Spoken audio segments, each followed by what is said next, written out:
What's going on, guys? Unknown Player here, and today in this video we're covering all of the exotic armor pieces coming to Destiny in the House of Wolves expansion. So 3 new exotics for the Hunter, Titan and Warlock. We're going to cover all of these in this video and also have a separate video covering all of the exotic weapons. So stay tuned for that on my channel, but in this video we'll be covering all of the exotic pieces of armor, and some of them have some really insane perks I'm going to show you guys in this video. So this information is from the Destiny database, which I'll link in the description, and there's basically got a library of a lot of information and statistics about the armor pieces and of course weapons. So I'll link them in the description for you guys to check out. And but in this video we're talking about all of the armor in the game, and there's a lot of interesting stuff to talk about. Of course, it is subject to change, and some of this stuff could be placeholder like we've seen before. We did have these a long time ago and the stats were vastly different, but recently they were updated and have got a lot of very interesting stats. These are probably going to be the final build and the final images and the final perks, but these things could change as always. So first off, we're going to touch on the Celestial Nighthawk. This is an insane helmet. I'm just going to touch on the most important perk which we all care about, to be honest, and this is called Big Game. Now this changes your golden gun.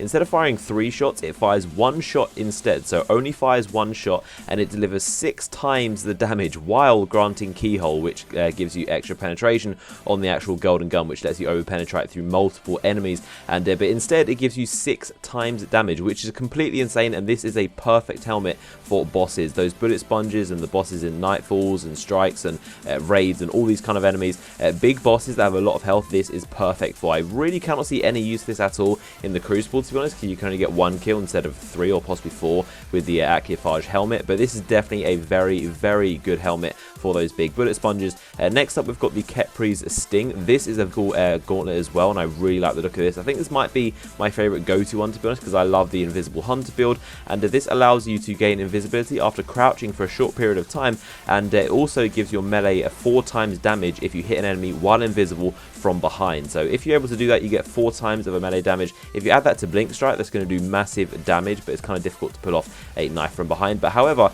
this gives you the ability to crouch for a short period of time and go invisible, which is really cool, which allows you to double up on the Hungering Blade perk, or you can actually go as a gunslinger and you can actually go invisible, which is crazy because normally of course you have to go Blade Dancer if you want to go invisible. Next up, we've got the Bones of Eao, or Eao, however you pronounce that, and this gives you a 3rd double jump, so basically a 3rd big double jump, which is pretty, I don't know, it seems pretty gimmicky, not really the greatest perk. We've got the Ram for the Warlocks, which is a exotic helmet. This is a really cool looking thing. This gives you increased armor. In addition to that, it gives you all Void Walker melee grenades trigger lifesteal on hit. I think it's kind of average. They did change the perks on these. I think they used to be very cool, but they gave the perk the Ram used to have to the Purifier Rose, which I'll touch on in a second. We've got the Nothing Manacles, which gives your scatter grenade the ability to track enemies, which is really cool. That's going to make those grenades very useful. I've never actually used them myself because they just kind of, they don't really seem too helpful when they don't track, but this is definitely going to make them very viable, and also gives you an extra scatter grenade charge. So you get told 2 of these things. That's a very cool set of gauntlets right there.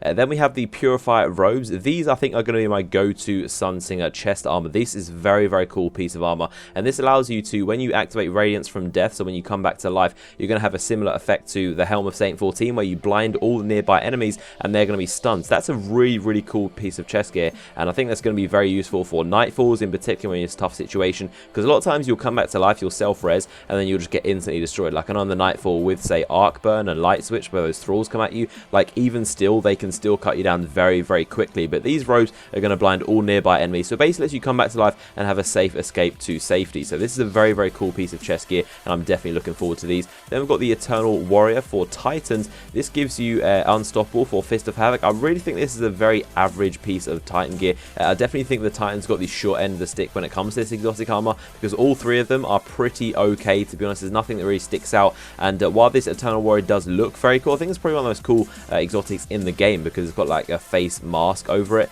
but when it comes to perks, it's really nothing too special. And then we've got the ACD/0 feedback fence. This stuns enemies near you and kind of gives a area of effect damage around you if they melee you. So this is going to come definitely in handy for the Crota's End Raid, the lamp section. When the thralls are coming at you, anyone that hits you, it will deal an area of effect around you. That's very cool. And then we've got the Peregrine Greaves. This gives your shoulder charge bonus damage when activated in the air. So again, very average perks, and hopefully these aren't the final perks. Maybe they'll update them slightly, and hopefully they'll have a little bit more of an edge, because these Titan perks do not stick out at all. I think the Hunter are definitely my favorite, personally, because I really like the Hunter class. It's definitely one of my favorites of PvE, and I think those gauntlets and also the helmet are very cool. Also the Warlock, it's got some very cool gear as well. But let me know in the comment section which are your favorite and which are you going to be grinding for. What do you want to get yourself? I'm sure there's a lot of different people people what different things out of these armor sets all kind of like suit different playstyles. But let me know in the comment section which you're going to be going after. Give the video a like rating if you did enjoy it, and if you're excited for the House of Walls, I'm going to have more videos on this channel covering this expansion, so make sure you stay tuned for that. So hopefully you guys have enjoyed the video, and I'll see you guys on the next one.